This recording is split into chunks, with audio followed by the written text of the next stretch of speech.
നമസ്കാരം, ഞാൻ ഡോക്ടർ ദിവ്യ. ഇന്നത്തെ ഹെൽത്ത് ടോക്സിലേക്ക് എല്ലാവർക്കും സ്വാഗതം. ഇന്നത്തെ ഹെൽത്ത് ടോക്സിൽ നമ്മൾ സംസാരിക്കാൻ പോകുന്നത് നമുക്ക് എല്ലാവർക്കും പ്രിയപ്പെട്ട ഒരു കാര്യമാണ് കുങ്കുമപ്പൂ എന്ന് പറയുന്നത്. കുങ്കുമപ്പൂവിനെ ക്രോക്കസ് സറ്റൈവ എന്ന് നമ്മൾ പറയാറുണ്ട്.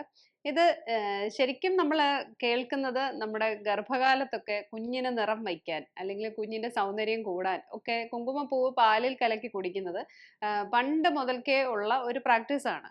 പലരും ചോദിക്കാറുണ്ട് ഇതും കൊണ്ട് എന്തെങ്കിലും ഗുണമുണ്ടോ? അല്ലെങ്കിൽ നല്ലതാണോ? അങ്ങനെ കുടിച്ചില്ലെങ്കിൽ കുഞ്ഞ് കറുത്തു പോകുമോ എന്നൊക്കെ ചോദിക്കാറുണ്ട്. ഇതിനെക്കുറിച്ച് നമുക്ക് ഇന്നത്തെ എപ്പിസോഡിൽ സംസാരിക്കാം. മാത്രമല്ല ഈ കുങ്കുമപ്പൂവിന്റെ ഗുണങ്ങൾ എന്തൊക്കെയാണ്? ഇതിനെന്തെങ്കിലും ദോഷമുണ്ടോ? അല്ലെങ്കിൽ ഈ കുങ്കുമപ്പൂവ് നമ്മുടെ നിറം വർദ്ധിപ്പിക്കും, നമ്മുടെ സൗന്ദര്യം കൂട്ടും എന്നൊക്കെ പറയുന്നതിൽ എന്തെങ്കിലും വാസ്തവമുണ്ടോ? ഇത് കഴിക്കുകയാണെങ്കിൽ എത്ര ക്വാണ്ടിറ്റി കഴിക്കണം? എല്ലാ ദിവസവും കഴിക്കാമോ? ആർക്കൊക്കെ കഴിക്കാം?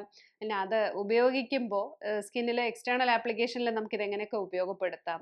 എത്ര അളവിൽ വേണം? എത്ര ദിവസം വേണം? ഇതിനെക്കുറിച്ചൊക്കെ വളരെ വിശദമായി തന്നെ ഇന്നത്തെ എപ്പിസോഡിലൂടെ നമുക്ക് അടുത്തറിയാം.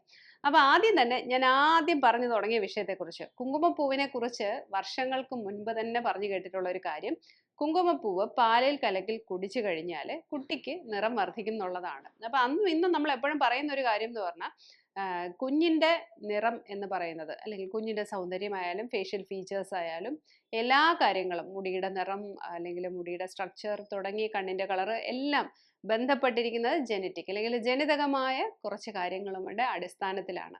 അതല്ലാതെ നമ്മുടെ ആരോഗ്യം മെച്ചപ്പെടുത്താനായിട്ട് നമുക്ക് ഇത്തരത്തിൽ ഫ്രൂട്ട്സ് കഴിക്കുക അങ്ങനെയൊക്കെ ചെയ്യുന്നതല്ലാതെ ഗർഭകാലത്തായാലും അതിനുശേഷവും നമുക്ക് അധികമൊന്നും ഇത്തരത്തിലുള്ള പൊടിക്കൈകൾ കൊണ്ട് യാതൊരു കാര്യമില്ല. ഇനി കുങ്കുമപ്പൂവ് നമുക്ക് എങ്ങനെ ഉപയോഗപ്പെടുത്താം എന്നുള്ളത് നോക്കാം, അല്ലെങ്കിൽ അതിൻ്റെ ആരോഗ്യ ഗുണങ്ങൾ എന്തൊക്കെയാണെന്ന് നോക്കാം. ആരോഗ്യ ഗുണങ്ങളെക്കുറിച്ച് പറയുമ്പോൾ ഏറ്റവും എടുത്തു പറയേണ്ടത് ഇതൊരു ആൻറ്റി ഓക്സിഡൻറ്റ് റിച്ച് ആയിട്ടുള്ള ഒരു കാര്യമാണ് കുങ്കുമപ്പൂവ് എന്ന് പറയുന്നത്. നമ്മൾ കുങ്കുമപ്പൂവിനെ പറ്റി കേൾക്കുമ്പോൾ ആദ്യം നമ്മുടെ മനസ്സിൽ കാശ്മീരാണ് ഓർമ്മ വരുന്നത്, അല്ലേ? കാശ്മീരിൽ മാത്രമല്ല, ഇപ്പം നമ്മുടെ കേരളത്തിലും കുങ്കുമപ്പൂവ് വിരിയിച്ചെടുക്കാം എന്നുള്ളത് ഒരു തെളിവായിട്ട് കുറച്ച് പേര് ചെയ്ത് കാണിച്ചു കഴിഞ്ഞു. അപ്പം അങ്ങനെ നോക്കുമ്പോൾ കുങ്കുമപ്പൂവിനകത്ത് ആ ത്രെഡ് പോലുള്ള അതിൻ്റെ ആ ഒരു എന്താ പറയുക ഫിലമെന്റ്, അതാണ് ശരിക്കും നമ്മൾ എടുക്കുന്നത്. വയലറ്റ് കളറാണ് ആ പൂ, എല്ലാവർക്കും അറിയായിരിക്കും. അതിനകത്തെ ആ ഒരു ത്രെഡിനാണ് നമ്മൾ ഇത്രത്തോളം വിലയും അതുപോലെ തന്നെ ഇത്രത്തോളം ഒരു ന്യൂട്രിയൻസ് റിച്ച് ആയതുകൊണ്ടാണ്, അത്രയ്ക്കും ഗുണമുള്ളത് കൊണ്ടാണ് കേട്ടോ എല്ലാവരും അത് ഉപയോഗിക്കുന്നത്. അതിനകത്ത് ഒരു ഇൻഗ്രീഡിയൻ്റ് എന്ന് പറയുന്നത് വൈറ്റമിൻ സി ആണ്. വളരെ ചെറിയ ഒരു കാര്യമാണെങ്കിലും വലിയ അളവിൽ വൈറ്റമിൻ സി അടങ്ങിയിരിക്കുന്ന ഒരു കാര്യമാണ് കുങ്കുമപ്പൂ എന്ന് പറയുന്നത്. ആൻറ്റി ഓക്സിഡൻ്റ് എന്ന് പറയുമ്പം നമ്മളുടെ മൊത്തത്തിലുള്ള ആരോഗ്യത്തെ സംരക്ഷിച്ച് നിർത്താനും നമ്മുടെ ഏജിങ്, അതായത് നമുക്ക് പ്രായമാകുന്നത്, ചുളിവുകൾ വരുന്നത്, നമ്മുടെ സ്കിന്നിൻ്റെ ആരോഗ്യം, ഹെയറിൻ്റെ ആരോഗ്യം, കണ്ണ്, ബോഡി ഉൾപ്പെടെ എല്ലാ കാര്യങ്ങളിലേക്കും നല്ല രീതിയിലൊരു ഗുണം തരുന്ന ഒരു കാര്യമാണ് ആൻറ്റി ഓക്സിഡൻസ് എന്ന് പറയുന്നത്. ഓക്സിഡേഷനെ തടയുന്ന ഘടകങ്ങളുള്ള ഒരു കാര്യം, അതാണ് ആൻറ്റി ഓക്സിഡൻ്റ് എന്ന് പറയുന്നത്. അപ്പോൾ അത് കുങ്കുമപ്പൂവിൽ ധാരാളം അടങ്ങിയിരിക്കുന്നു, ആൻറ്റി ഓക്സിഡൻറ്റ്. പിന്നീടുള്ള ഒരു ഘടകം എന്ന് പറയുന്നത് കെരോട്ടനോയിഡ്സ് ആണ്. കെരോട്ടനോയിഡ്സ് കൂടുതലായിട്ടുള്ളത് കളേർഡ് ആയിട്ടുള്ള ഫ്രൂട്ട്സ്, വെജിറ്റബിൾസിലൊക്കെയാണ്, എസ്പെഷ്യലി ക്യാരറ്റ്, ബീട്രൂട്ട്, പൊമഗ്രാനൈറ്റ് അങ്ങനെയൊക്കെയുള്ള. ഈ കെരോട്ടനോയിഡ്സിൽ തന്നെ ക്രോസിനും ക്രോസെറ്റിനും ഇങ്ങനെ രണ്ട് ഘടകങ്ങളാണ് കൂടുതലായിട്ടും ഈ കുങ്കുമപ്പൂവിൽ അടങ്ങിയിരിക്കുന്നത്. ഇത് ശരിക്കും പറഞ്ഞാൽ നമ്മുടെ സ്കിന്നിന് വളരെയധികം നല്ലൊരു കാര്യമാണ്. മിക്കവാറും ആൾക്കാർ ഇത് പുറമേ തേക്കുന്നതിനകത്താണ് കൂടുതൽ ശ്രദ്ധിക്കാറുണ്ട്. ഇപ്പം കുങ്കുമാതി തൈലം പോലെയുള്ള കാര്യങ്ങൾ ഉപയോഗപ്പെടുത്തുന്ന ഒരുപാട് പേരുണ്ട്. ഇനി അത് തൈലം പോലെ അല്ലാതെയും നമുക്ക് പല രീതിയിൽ ഈ സാഫ്രൺ അല്ലെങ്കിൽ കുങ്കുമപ്പൂവിനെ നമുക്ക് ഉപയോഗപ്പെടുത്താൻ പറ്റും. അപ്പോൾ അതിനകത്ത് ആദ്യം നമുക്കത് കഴിക്കുന്നതിൻ്റെ ഗുണങ്ങൾ എന്തൊക്കെയാണെന്നാണല്ലോ നമ്മൾ പറഞ്ഞത്, അല്ലെങ്കിൽ എങ്ങനെയാണെന്നൊക്കെ ഉള്ളത്. പരമ്പരാഗതമായി ചെയ്തു വരുന്നത് നല്ല ഇളം ചൂടുള്ള പാലിൽ, പാടമാറ്റിയ പാലാണെങ്കിൽ നല്ലത്, ഇളം ചൂടുള്ള പാലിൽ ഒരു 3-4 സ്ട്രാൻഡ്സ്, ഒരു ഇതുപോലെയുള്ള നൂല് പോലെയുള്ള കാര്യം, ഒരു 4 അല്ലെങ്കിൽ 5, അതിനപ്പുറം വേണ്ട, അത് ഇട്ട് വയ്ക്കുക. ഇടുമ്പോൾ അതൊന്ന് ലയിക്കും. ഇട്ട ഉടനെ കുടിക്കുന്നതിനെക്കാട്ടിലും ഇട്ടത് ലയിച്ച് കഴിയുമ്പോൾ ഒരു 5-6 മിനിറ്റ് 5 മിനിറ്റ് കഴിയുമ്പോഴത്തേക്ക് അതൊന്ന് ജസ്റ്റ് ഇതാവും. അത് കലക്കിയതിന് ശേഷം പഞ്ചസാര ഇടാതെ നമ്മൾ കുടിക്കുക എന്നുള്ളതാണ്. പഞ്ചസാര, വൈറ്റ്സ് എല്ലാം ഒഴിവാക്കാനാണ് ഇപ്പോൾ പൊതുവെ എല്ലാവരുടെ പറയാറുള്ളത്. അതാണ് നമ്മുടെ ആരോഗ്യത്തിന് നല്ലത്. വൈറ്റ്സ് എന്ന് പറയുമ്പോൾ പാല്, തൈര്, പഞ്ചസാര അല്ലെങ്കിൽ അരി തുടങ്ങിയ കാര്യങ്ങൾ. പഞ്ചസാര, അരിയൊന്നും നമുക്ക് കട്ട് ചെയ്യാൻ പറ്റില്ല, പഞ്ചസാരയൊക്കെ നമുക്ക് എന്തായാലും തീർച്ചയായിട്ടും കുറച്ചെങ്കിലും അതിൻ്റെ ക്വാണ്ടിറ്റിയിൽ കുറയ്ക്കാൻ പറ്റും. അപ്പോൾ അതിൻ്റെ ഭാഗമായിട്ട് നമ്മൾ പഞ്ചസാര ഉപയോഗിക്കുന്നില്ല. ഇനി അതല്ലെങ്കിൽ പാല് ഒഴിവാക്കിക്കൊണ്ട് സാഫ്രൺ വാട്ടർ നമുക്ക് എടുക്കാം. സാഫ്രൺ വാട്ടർ എന്ന് പറയുമ്പോഴും മറ്റൊന്നുമല്ല, ഇളം ചൂടുള്ള വെള്ളത്തിനകത്ത് നമ്മൾ ഒരു 3-4 സ്ട്രാൻഡ്സ് ഈ കുങ്കുമപ്പൂ ഇടുന്നു. അത് നന്നായിട്ട് മിക്സ് ചെയ്യുന്നു, അതിനുശേഷം കുടിക്കുന്നു. ഇത് രാവിലെ വെറും വയറ്റിൽ കുടിക്കുന്നത് വളരെ നല്ലതാണ്. ഈ രാവിലെ വെറും വയറ്റിൽ കുടിക്കുന്ന വെള്ളത്തിനെ പറ്റിയൊക്കെ ഞാൻ ഓൾറെഡി പറഞ്ഞു, ഈ ജീരക വെള്ളം അങ്ങനത്തുള്ള കാര്യങ്ങളൊക്കെ. അപ്പം അതെല്ലാം കൂടെ മിക്സ് ചെയ്ത് കുടിക്കട്ടെ, ഞാൻ ഈ പറഞ്ഞ കാര്യങ്ങളെല്ലാം കൂടെ മിക്സ് ചെയ്ത് കുടിക്കട്ടെ എന്നൊക്കെ ചില ആൾക്കാർ മെസ്സേജ് അയക്കാറുണ്ട്. അങ്ങനെ എല്ലാം കൂടെ മിക്സ് ചെയ്യരുത്. നിങ്ങൾക്ക് പറ്റുന്ന ഏതെങ്കിലും ഒരു ഇൻഗ്രീഡിയൻറ്റ്, എല്ലാത്തിൻ്റെയും ഗുണം കിട്ടിക്കോട്ടെ എന്ന് നമ്മൾ വിചാരിക്കും. പക്ഷെ എല്ലാം അടങ്ങിയിരിക്കുന്ന ഏതെങ്കിലും ഒരെണ്ണം കുടിക്കുന്നത്. അപ്പം അങ്ങനെ നോക്കുമ്പോൾ ഈ സാഫ്രൺ വാട്ടർ വളരെ നല്ലതാണ്. ഇത് ശരിക്കും നമ്മുടെ ആരോഗ്യത്തിനെ മെച്ചപ്പെടുത്താൻ, സൗന്ദര്യം ഒഴിച്ചു നിർത്തിക്കഴിഞ്ഞാൽ ആരോഗ്യത്തിനെ മെച്ചപ്പെടുത്തുക എന്ന് പറയുന്നത് ഹൃദയത്തിന്റെ ആരോഗ്യം. കാരണം നമുക്കൊരു 35 വയസ്സ് കഴിഞ്ഞാൽ ഹൃദയ ആരോഗ്യം വളരെയധികം നമ്മൾ ശ്രദ്ധിക്കേണ്ട ഒരു കാര്യമാണ്. നമ്മൾ ശ്രദ്ധിക്കാതെ പോകുന്ന ഒരു കാര്യം കൂടിയാണ്. അപ്പം അത് ഹൃദയത്തിനെ കാത്തുരക്ഷിക്കും എന്നുള്ള രീതിയിലല്ല, പക്ഷേ മറ്റ് എക്സസൈസും അല്ലെങ്കിൽ പ്രോപ്പറായിട്ടുള്ള ഡയറ്റും ഒക്കെ ചെയ്യുന്ന കൂട്ടത്തിൽ നമ്മുടെ ഹൃദയത്തിന്റെ ആരോഗ്യവും നല്ല രീതിയിൽ മുന്നോട്ട് കൊണ്ടുപോകാൻ ഈ ഒരു സാഫ്രൺ നമ്മളെ സഹായിക്കും. അതുപോലെ തന്നെ ചിലരിലാണെങ്കിൽ PMS അല്ലെങ്കിൽ പ്രീ മെൻസ്ട്രൽ സിംറ്റംസ് അല്ലെങ്കിൽ സിൻഡ്രോം എന്ന് പറയുന്ന ഒരു അവസ്ഥയുണ്ട്.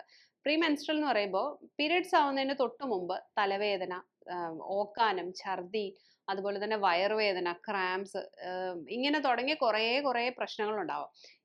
ഇതെല്ലാ മാസവും ഒരു പീരിയഡ്സ് ആവുന്നതിന് ഒരു 5 ദിവസം മുന്നേ അല്ലെങ്കിൽ 6 ദിവസം മുമ്പേ ഒക്കെ ആൾക്കാർക്ക് ഇത് ഇങ്ങനെ തുടങ്ങിയിട്ട് അവരുടെ ജീവിത ലൈഫ് സ്റ്റൈൽ തന്നെ മൊത്തത്തിൽ അവതാളത്തിലാവുന്ന ഒരു അവസ്ഥയുണ്ട്. അപ്പം അതിനെയൊക്കെ നമുക്ക് ചെറിയൊരു രീതിയിൽ തടഞ്ഞു നിർത്താനായിട്ട് ഈ സാഫ്രൺ നമ്മൾ ഉപയോഗിക്കുന്നതിലൂടെ ഒരുപാട് പേർക്ക് ഇഫക്റ്റീവ് ആണെന്ന് പറഞ്ഞു കേൾക്കാറുണ്ട്. അതുപോലെ തന്നെ മറ്റൊരു കാര്യം, മുടി കൊഴിച്ചിലിന് വളരെ നല്ലതാണ്. കാരണം മുടി കൊഴിച്ചിൽ എന്ന് പറഞ്ഞാൽ ഭയങ്കരമായ അസുഖങ്ങളോ ഹോർമോൺ ഇംബാലൻസോ കൊണ്ടുള്ള മുടി കൊഴിച്ചിലല്ല. വല്ല പനിയൊക്കെ വന്നു പോയി ചെറിയ രീതിയിലുള്ള മുടി കൊഴിച്ചിൽ, അല്ലെങ്കിൽ നമ്മൾ ബ്ലഡൊക്കെ ടെസ്റ്റ് ചെയ്തു അതിലൊന്നും കുഴപ്പമൊന്നുമില്ല, അങ്ങനെയൊക്കെ ആണെങ്കിൽ നമുക്ക് ഈ ഒരു കുങ്കുമപ്പൂവ് കുറച്ച് നമ്മുടെ ഡയറ്റിൽ ഉൾപ്പെടുത്തുന്നത് വളരെ നല്ലതായിരിക്കും. ഇതൊരു കാര്യം.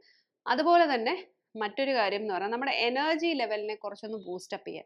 ചിലരെപ്പോഴും ഇങ്ങനെ ചടഞ്ഞ് താങ്ങി തൂങ്ങി ഒരു മെന്റൽ ഇതും ഇല്ല, ഒരു എന്താ പറയുക, നമുക്കൊരു ഉണർവും ഇല്ല, ഫിസിക്കലിയും നമുക്കൊന്നും ചെയ്യാനുള്ള ഒരു സന്തോഷം തോന്നില്ല. അങ്ങനെ ഇരിക്കുന്ന ഒരു മൂഡില്ലാതിരിക്കാൻ നമ്മൾ പറയാം, ഒരു മൂഡില്ല അങ്ങനെ പറയുന്നതിന് വേണ്ടിയിട്ട് ഒരു മൂഡ് സ്റ്റെബിലൈസർ എന്നുള്ള രീതിയിൽ നമുക്ക് ചെറിയ രീതിയിൽ ഉപയോഗിക്കാൻ പറ്റുന്ന ഒരു കാര്യമാണ്. നാച്ചുറലി ഉപയോഗിക്കാൻ പറ്റുന്ന ഒരു കാര്യമാണ് ഈ കുങ്കുമപ്പൂ എന്ന് പറയുന്നത്. ഇത് വളരെ ഇഫക്റ്റീവ് ആണ്.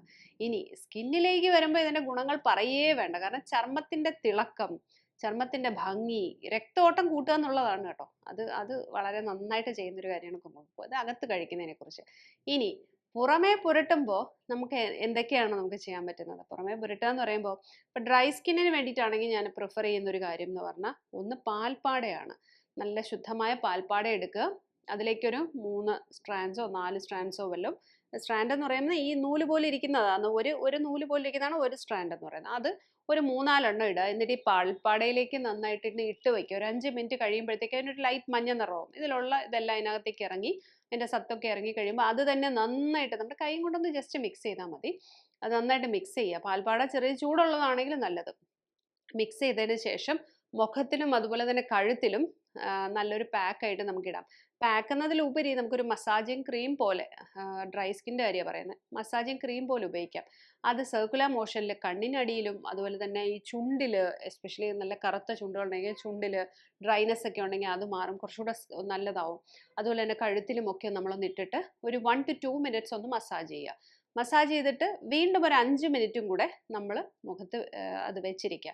നന്നായിട്ട് ഉണങ്ങിപ്പോയി പാൽപ്പാട കുറച്ച് കഴിയുമ്പോൾ ജസ്റ്റ് ഇങ്ങനെ തരിതരി പോലെ ആയി മാറും. അങ്ങനെ ഉണ്ടെങ്കിൽ കുറച്ച് പാൽപ്പാടയും കൂടി എടുത്തിട്ട് നമ്മൾ അതിനെ ഒന്ന് നന്നായിട്ട് മസാജ് ചെയ്തതിന് ശേഷം ചെറിയ ചൂടുവെള്ളത്തിൽ നമ്മൾ കഴുകി കളയുക. ഡ്രൈ സ്കിൻ ആണെങ്കിൽ ചെറിയ ചൂടുവെള്ളത്തിൽ കഴുകി കളയുക. ഇത് എല്ലാ ദിവസവും നമുക്ക് ചെയ്യാൻ പറ്റുന്ന ഒരു കാര്യമാണ്. മുഖത്തും അതുപോലെ കഴുത്തിലും ചെയ്യാം. നിങ്ങളൊരു 10 ദിവസം ചെയ്ത് നോക്കൂ. തീർച്ചയായിട്ടും നിങ്ങൾക്ക് 10 ദിവസം കഴിയുമ്പോൾ ഇതിൻ്റെ റിസൾട്ട് നമുക്ക് കാണാൻ പറ്റുന്നതായിരിക്കും. ഇതൊരു കാര്യം. ഇനി നിങ്ങൾക്ക് ഓയിലി സ്കിൻ ആണെങ്കിൽ നിങ്ങൾ എന്താണ് ചെയ്യേണ്ടത്? ഓയിലി സ്കിൻ ആണെങ്കിൽ നമ്മൾ പാൽപ്പാടയല്ല, പാൽപ്പാടയ്ക്ക് പകരം നമ്മൾ പാലെടുക്കുക. അതും പാട മാറ്റിയ പാലെടുക്കുക. അതിലേക്ക് ഈ ഒരു സാഫ്രണിനെ നമ്മൾ ലയിപ്പിക്കുക, കുങ്കുമപ്പൂവ് ലയിപ്പിക്കുക, നേരത്തെ പറഞ്ഞ പോലെ തന്നെ. എന്നിട്ട് അത് ലയിപ്പിച്ചതിന് ശേഷം ഒരു കോട്ടൺ പഞ്ഞി അല്ലെങ്കിൽ അതുപോലത്തെ കോട്ടൺ തുണി, ഇത് രണ്ടിലേതായാലും മതി, വൃത്തിയുള്ളതായിരിക്കണം. അതെടുത്ത് മുക്കിയിട്ട് ഇങ്ങനെ ജസ്റ്റ് ഒപ്പി നമ്മളൊന്ന് വയ്ക്കുക. ഇനി ഇത് ചെയ്യുമ്പോഴത്തേക്ക് കുറേ ലോസ്, അതായത് കുറേ തുണിയിലൊക്കെ പറ്റി പോകുന്നു അങ്ങനെ തോന്നുകയാണെങ്കിൽ നമ്മൾ കൈ വെച്ച് തന്നെ ജസ്റ്റ് ഒന്ന് വീണ്ടും തൊട്ടൊന്ന് മസാജ് ചെയ്ത് ഇത് ചെയ്യുക. അതും ഈ പറഞ്ഞതുപോലെ ഇളം ചൂടുവെള്ളത്തിൽ കഴുകുക. പക്ഷേ പാലിന് കുറച്ച് തിക്നെസ് ഉള്ള പോലെയോ ഒക്കെ തോന്നുന്നുണ്ടെങ്കിൽ നമ്മളൊരു മൈൽഡ് ആയിട്ടുള്ള എന്തെങ്കിലും പയറുപൊടിയോ അല്ലെങ്കിൽ കടലമാവോ അല്ലെങ്കിൽ ജെന്റിലായിട്ടുള്ള ക്ലെൻസറോ വല്ലതും വെച്ചൊന്ന് കഴുകിക്കളയുക. ഇത് വളരെ ഇഫക്റ്റീവായിട്ട് നമുക്ക് ചെയ്യാൻ പറ്റുന്ന ഒരു കാര്യമാണ്. ഇനി ഇതുപോലെ തന്നെ നമുക്ക് വീട്ടിൽ ഇതുപോലെ തയ്യാറാക്കി എടുക്കാം. എങ്ങനെയാണ്? തൈലം പോലെ തയ്യാറാക്കി എടുക്കാം. കുങ്കുമാതി തൈലമൊക്കെ വളരെ എക്സ്പെൻസീവ് ആയിട്ടാണ് നമ്മൾ വാങ്ങിക്കുന്നത്. എനിക്ക് തോന്നുന്നു 10 ml-നൊക്കെ 400 500 അല്ലെങ്കിൽ അബവ് 1000 ഒക്കെ ഉള്ള ബ്രാൻഡ്സ് ഒക്കെ നമുക്ക് കാണാറുണ്ട്. അപ്പോൾ അത് നമുക്ക് വീട്ടിൽ ചെയ്തെടുക്കുന്നത് എങ്ങനെയാണെന്ന് ചോദിച്ചു കഴിഞ്ഞാൽ 2-3 ഇൻഗ്രീഡിയൻസ് കൂടെ നമുക്ക് ആഡ് ചെയ്യാം. അതിനകത്തേക്ക് ഒന്ന് ക്യാരറ്റ് ഓയിൽ, നിങ്ങൾക്ക് അറിയായിരിക്കും. ഞാൻ ക്യാരറ്റ് ഓയിൽ തയ്യാറാക്കുന്നതിനെ കുറിച്ച് ഒരു വീഡിയോ ഓൾറെഡി ഇട്ടിട്ടുണ്ട്. ഒന്നുമില്ല, ജസ്റ്റ് ക്യാരറ്റ് നന്നായിട്ട് ചെത്തിയെടുത്ത് അതിൻ്റെ തൊലിയെല്ലാം കളഞ്ഞ് അതുപോലെ റൗണ്ടായിട്ടോ ഏതെങ്കിലും ഒരു ഫോമിൽ, ഞാൻ അരയ്ക്കുന്നതിനെ കുറിച്ച് പറയുന്നില്ല, അത് കട്ട് ചെയ്തിട്ട് അത് ഒരു ദിവസം അതൊന്ന് ഉണങ്ങാൻ വയ്ക്കുക. വെള്ളമെല്ലാം പോകണം, ജലാംശം മൊത്തം നഷ്ടപ്പെട്ടതിന് ശേഷം നമ്മൾ നല്ല ഉരുക്ക് വെളിച്ചെണ്ണയോ അത്തരത്തിലുള്ള വെളിച്ചെണ്ണ നമ്മൾ നന്നായിട്ട് ചൂടാക്കുന്നുണ്ട്. ഈ ക്യാരറ്റ് അതിലേക്ക് ഇട്ടിട്ട് നന്നായിട്ട് അതിനെ വേവിച്ചെടുക്കുക. വേവിക്കുമ്പോൾ അത് മുഴുവൻ, ആ സത്ത് മുഴുവൻ അതിലേക്ക് ഇറങ്ങും. അതിൻ്റെ സമയത്ത് തന്നെ നമ്മൾ ഇതെല്ലാം ഓഫ് ചെയ്ത് കഴിഞ്ഞതിന് ശേഷം ആ ചെറിയ ചൂടോടുകൂടി തന്നെ കുറച്ച് സാഫ്രൺ, അത് നമ്മൾ എടുക്കുന്ന ക്വാണ്ടിറ്റിക്ക് അനുസരിച്ച്, നമ്മൾ 100 ml ആണ് എണ്ണ നമുക്ക് ക്യാരറ്റ് ഓയിൽ ലഭിച്ചിരിക്കുന്നത് എങ്കിൽ നമുക്കൊരു 2 to 3 grams, 2 to 3 grams എന്നൊക്കെ പറയുമ്പോൾ കുറച്ചേ കാണുള്ളൂ. അത് നമ്മൾ അതിലേക്ക് ഇടുക. ഇട്ടിട്ട് ആ ചെറിയ ഒരു ചൂടോടുകൂടി തന്നെ അതിലിട്ട്, അത് പിന്നെ അരിച്ചെടുക്കേണ്ട ആവശ്യമൊന്നുമില്ല. എന്നിട്ട് ഈ എണ്ണ ദിവസവും നമ്മൾ മുഖത്ത് ഒരു 2-3 മിനിറ്റ് മസാജ് ചെയ്തിട്ട് അടുത്തൊരു 15 മിനിറ്റ് മുഖത്ത് തന്നെ വെച്ചിരിക്കുക. അതിനുശേഷം കഴുകിക്കളയുക. കഴുകിക്കളയുന്ന സമയത്ത് ഒത്തിരി വീര്യം കൂടിയ സോപ്പോ കാര്യങ്ങളോ ഫേസ് വാഷസ് ഒന്നും ഉപയോഗിക്കാതെ ഒരു നാച്ചുറൽ ഇൻഗ്രീഡിയൻറ്റ് വെച്ചിട്ട് കഴുകുകയാണെങ്കിൽ നല്ലത്. ഇനി മുഖക്കുരു ഉള്ളവരാണെങ്കിൽ ഈ ഒരു ഓയിൽ, സാഫ്രൺ ഓയിൽ ഉപയോഗിക്കുന്ന സമയത്ത് കുറച്ചും കൂടെ കോൺഷ്യസ് ആവണം. ഇത് മുഖത്ത് തന്നെ വെച്ചിരുന്ന കുരു വരാനുള്ള സാധ്യതയുണ്ട്. അപ്പോൾ അതുകൊണ്ട് നല്ലോണം കഴുകി അതിൻ്റെ ഒരു ഓയിലിൻ്റെ അംശം അധികം ഇല്ലാന്ന് ഉറപ്പുവരുത്തുക. ഒരു വെളിച്ചെണ്ണ എന്ന് പറയുമ്പോൾ ഉരുക്ക് വെളിച്ചെണ്ണ തന്നെ എടുക്കാനായിട്ട് നോക്കുക. ഇപ്പോൾ ക്യാരറ്റിൻ്റെ പ്രസൻസ് ഇല്ലെങ്കിൽ പോലും നമുക്ക് ഉരുക്ക് വെളിച്ചെണ്ണ എടുത്തിട്ട് അത് ചൂടാക്കി അതിനകത്തേക്ക് സാഫ്രൺ ആഡ് ചെയ്താൽ നമുക്ക് നല്ല രീതിയിൽ തന്നെ സാഫ്രൺ ഓയിലായിട്ട് കുങ്കുമാതി തൈലം ആയിട്ട് ഉപയോഗിക്കാനായിട്ട് പറ്റും. അപ്പോൾ അത് പിന്നെ എല്ലാ ദിവസവും നമുക്ക് ഉപയോഗിക്കാം. ഏത് പ്രായത്തിലുള്ളവർക്ക് ഉപയോഗിക്കാം. പ്രത്യേകിച്ച് കൊച്ചു കുട്ടികൾക്ക് വളരെ നല്ലതാണ്, ഹെൽത്തിയാണ്. സ്കിൻ ഇഷ്യൂസ്, ഇപ്പം ചില പുഴുക്കടി പോലെ അല്ലെങ്കിൽ അത്തരത്തിലുള്ള കാര്യങ്ങൾക്ക് ചെറുത്ത് നിർത്താൻ, അത് വന്നു കഴിഞ്ഞാൽ മാറ്റാൻ എന്നുള്ള രീതിയിലല്ല, അതിനെയൊക്കെ ഒന്നൊരു ബാരിയർ എന്നുള്ള രീതിയിൽ നമുക്ക് ഉപയോഗിക്കാൻ പറ്റും. അപ്പോൾ ഇന്ന് ഞാൻ ഈ പറഞ്ഞ ഈ ഒരു വിഷയം എന്ന് പറഞ്ഞാൽ ഒരുപാട് പേര് കുറേ കാലമായിട്ട് മെസ്സേജ് അയക്കുന്ന ഒരു വിഷയമാണ്. കുങ്കുമപ്പൂവിനെ കുറിച്ചും കുങ്കുമാതി തൈലത്തെക്കുറിച്ചൊക്കെ ചോദിക്കുന്നുണ്ട്, എങ്ങനെയുണ്ട്, നല്ലതാണോ എന്നൊക്കെ. ഓഫ് കോഴ്സ് നല്ലതാണ്. പക്ഷേ ഇത് നിരന്തരം ഉപയോഗിച്ചാലേ ഇതിനൊരു മാറ്റമുള്ളൂ. ചിലർ പറയാറുണ്ട് കുറച്ച് ദിവസം ഉപയോഗിച്ചിട്ട് വലിയ മാറ്റമൊന്നുമില്ല, ഞാൻ നിർത്തിയെന്ന്. പക്ഷേ ഇത് കുറേ നാളുകൾ, ഈവൻ ചിലപ്പം എല്ലാ മാസവും ഒരു 3-4-5 മാസമൊക്കെ ഉപയോഗിക്കുമ്പോൾ അതിൻ്റെതായ ഒരു വ്യത്യാസം നമുക്ക് കാണാം. നിരന്തരം ഉപയോഗിക്കുകയും വേണം. അപ്പോൾ ഇന്നത്തെ എപ്പിസോഡിനെ കുറിച്ചുള്ള നിങ്ങളുടെ അഭിപ്രായങ്ങളൊക്കെ അറിയിക്കുക.